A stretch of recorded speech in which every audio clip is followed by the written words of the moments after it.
It was anticipated, and now Israeli ground troops have entered Gaza, a major escalation.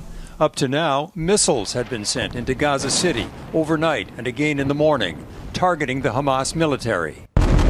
Those civilian casualties, too, are climbing, and today a massive funeral procession for Hamas commanders. Just across the border, Israelis could see Hamas rockets lifting off from Gaza. Life is anything but normal here. In Lod, cafe patrons scattered as bombs fell, just missing this apartment.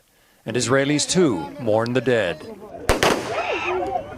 But there is a disturbing turn in towns like Lod, where Jews and Arabs have coexisted peacefully. Protests by Israeli Arabs turned violent this week. This Jewish man says a mob attacked his car. A local synagogue was burned. But in another town, a car driven by an Arab was blocked, the driver pulled and beaten by Jewish rioters. It was never like this, says this Jewish resident. His friend adding, "We need to live here together." One analyst says the causes of the unrest run deep. Towns and cities that had once been pretty much peaceful bastions of coexistence are now blowing up with direct hand-to-hand combat. What I would say is that there's an ongoing systemic issue of oppression of Palestinian citizens. Diplomatic efforts have so far achieved little. They want to see de-escalation. They want to see both sides sitting down, talking it through, and stopping the violence.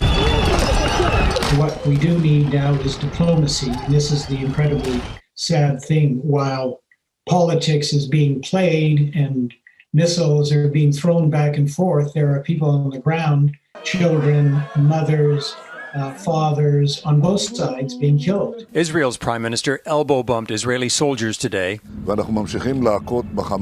He said, "We continue striking Hamas," and added, "It will take more time."